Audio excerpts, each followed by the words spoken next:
What's the hardest lesson you ever had to learn? Soul teachers. Conversations that reach deep into the soul. We provide a place for our guests to tell stories that seek the sacred, allow space for transformation. Create a tolerant community. It's Soul Soul Teacher. Teachers.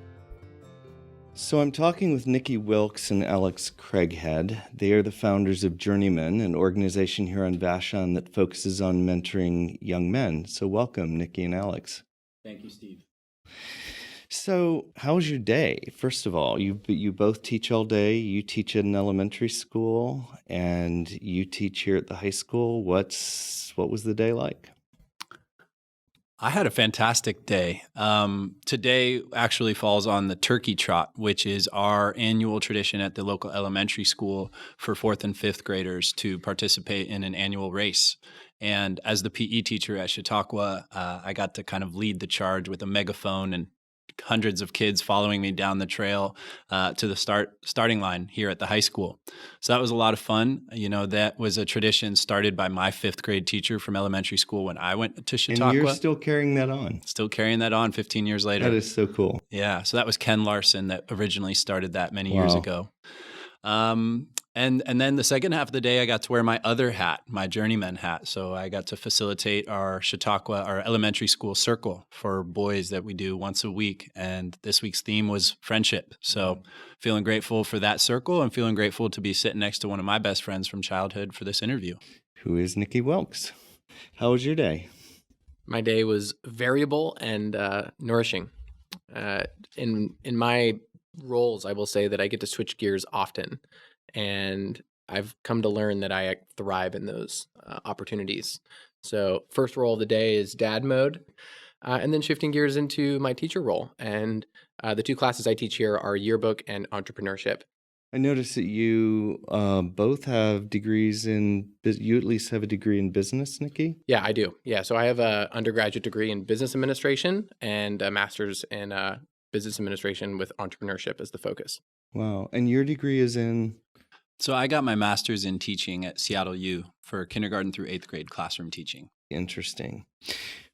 You play different roles in this business. Alex, you're the program director, and Nikki, you're the executive director. So unpack that for us. What do you guys each do? Well, that's a challenging question. Partially because as a young organization, sometimes I feel like we both do everything. Mm-hmm. And there's some, I think, some crystallization that's been occurring recently where not only are we finding our gifts in this work, but I think we're also finding where we're most effective, both in the organization and interpersonally and intrapersonally, like what really nourishes us on a personal level. So for me, I think the key roles that I've stepped into is handling a lot of the behind the scenes administrative type of things. Really tapping into my experience in business, everything from budgeting to outreach and setting up our technology systems to make sure that things run pretty smoothly. And so when we do create events and experiences, we can really be fully present in those experiences. We're not worrying about paperwork. We're not worrying about logistics, et cetera. And it's not to say Alex doesn't contribute to those, but I do feel like a lot of that happens between events, and so a lot of that is behind the scenes. And then both of us absolutely feel very passionate about staying engaged in the youth-facing parts of the work. And for me, being around young people is a source of my own inspiration. It's a constant reminder about the why of why I show up, why I've committed to this path.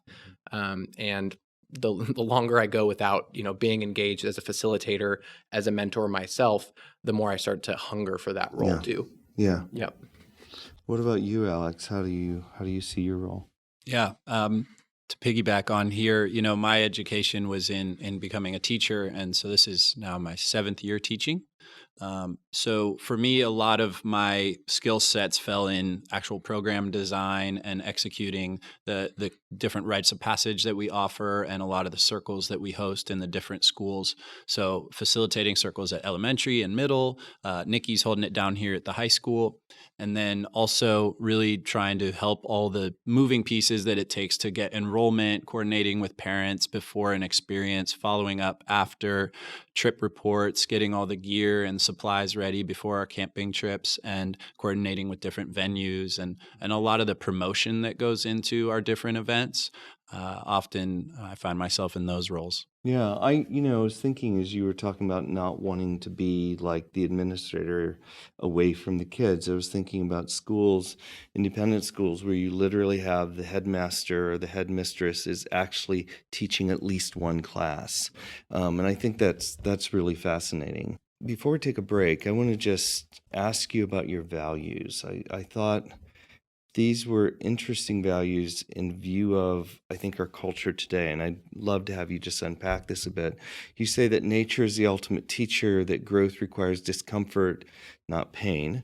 Integration brings it home. Like, where do those values come from? Like, as you look at our culture, because it's very clear that Journeyman, to a certain extent, critiques the current culture by standing aside and saying, we are different than this culture. We are going to raise young men, or we are going to mentor young men to be different.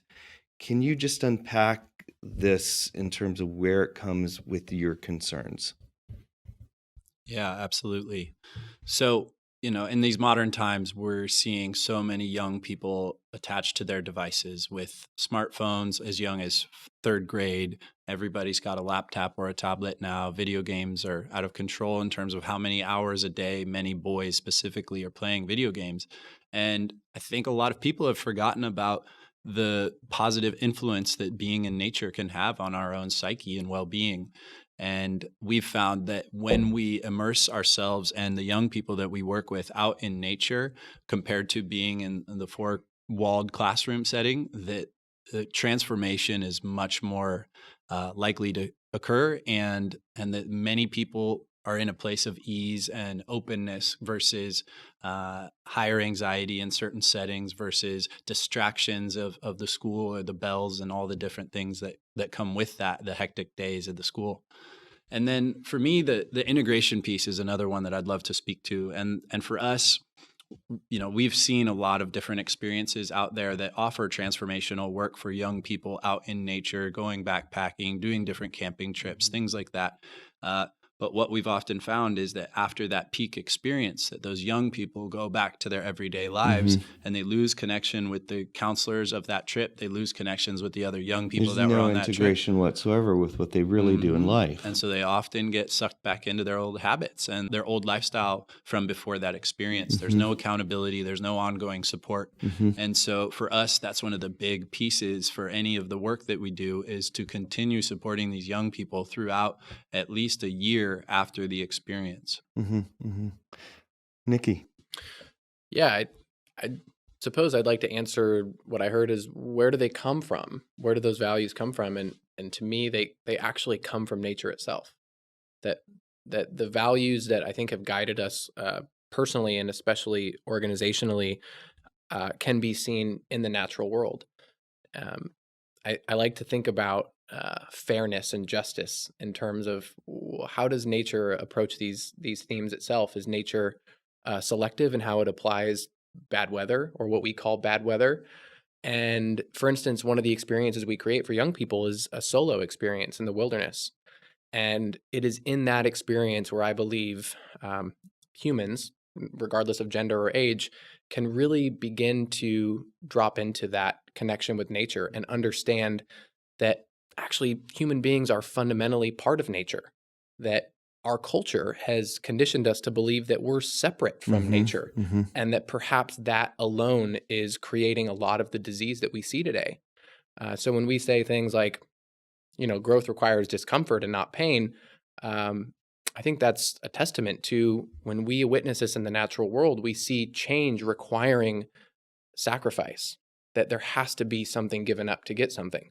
But what we don't see in nature is tremendous suffering. We just see, we see this, what I would say is a fair and equitable exchange take place. And yeah, I suppose I would add too that one of our teachers, Michael Mead, who's also a great storyteller, author, mythologist here on the island, he describes nature and culture as perpetually being in tension with each other. And so much of what we do can be witnessed in either ancient or current place-based or indigenous cultures today from around the world. And these peoples are very much in touch with nature. They are dependent on being aware of natural cycles in the way they gather their food and the way they thrive as a community.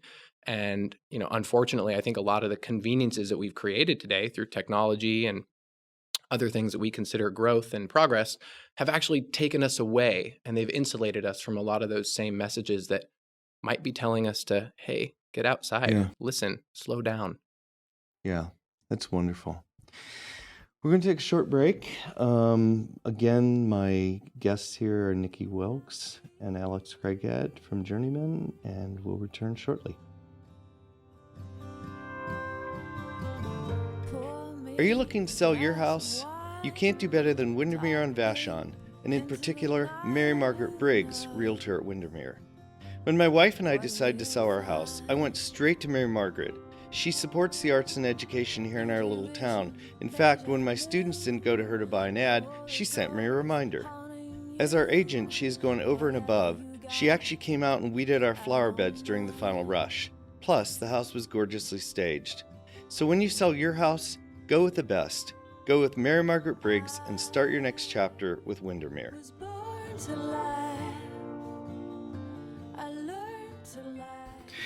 We're back in the studio with Nikki Wilkes and Alex Craighead, founders of Journeymen. Thanks for being here. Thanks, Stephen.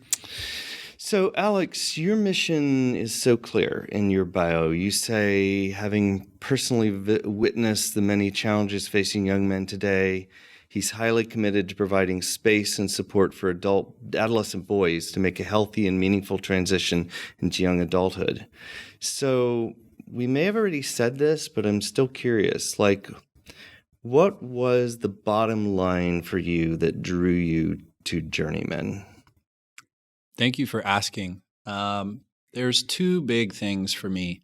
The first stems from my own experience in adolescence and my teenage years. For those of the people that knew me at that time, from an outward perspective, I checked the boxes of being a successful student. I had good grades. I was involved in sports. I had lots of friends and supportive family and parents back home. And on the inside, I was really struggling. I was quite insecure and self-critical. I had a lot of body image issues, being really skinny and terrible acne. And by the time I became a teenager, that quickly resulted in different substance abuse issues. And, the narrative I told myself at the time was that I liked to party. And while there was some truth in that, I think the underlying reason for the abuse of those substances was because I was trying to numb the pain that I was experiencing. And so that impacted my life for many years to come. And that's a big piece of why I felt called to Journeymen. And secondly, it was my experience as a teacher. I worked as an elementary school teacher in Germany, but when I moved back to the States, I had the most powerful teaching experience of my life. And that was down in San Mateo, just south of San Francisco. I worked at a transitional high school for students that had been expelled from districts around San Francisco in the Bay Area. And this school partnered with the juvenile hall. It was quite literally on the outside part of the barbed wire fences. And so our school was for kids that had been expelled and for students that had just been released from juvenile hall. And most of these kids were street youth involved in gangs. And it was a co-ed school, but 97% boys. And so I just started noticing all of these patterns in myself from that age and stage in life, and then this very dramatic imbalance in what types of students are being expelled, what types of students are being incarcerated as minors. And it was predominantly boys. And it was right around that time that I really felt like the reignition of the flame from the seed originally planted with Nikki years before that. And I remember reaching back out to Nikki and really reinitiating that conversation and thinking, I think it's time to start Journeymen and to really start supporting these boys. And there's the greater societal issues that really infuriated me, honestly, that I also noticed a common theme. And those are things like a lot of mass shooters, right? All this violence in schools and in other parts of our public spaces that were perpetrated by mostly young men. A lot of the issues that are now labeled as the Me Too movement, but issues of sexual assault and violence against women, police brutality, a lot of these things I feel like are typically perpetrated by men.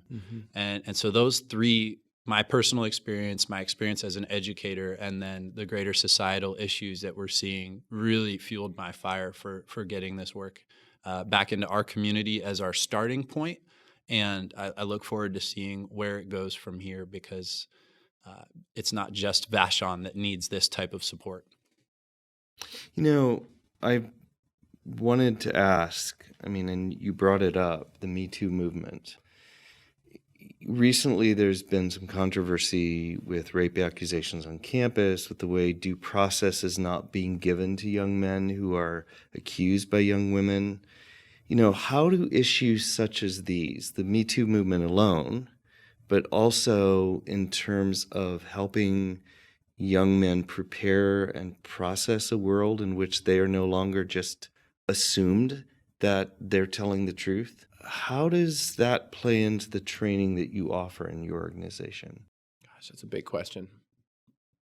I think one of the key skills that doesn't come off as a skill, I think when most people think of the word, is accountability.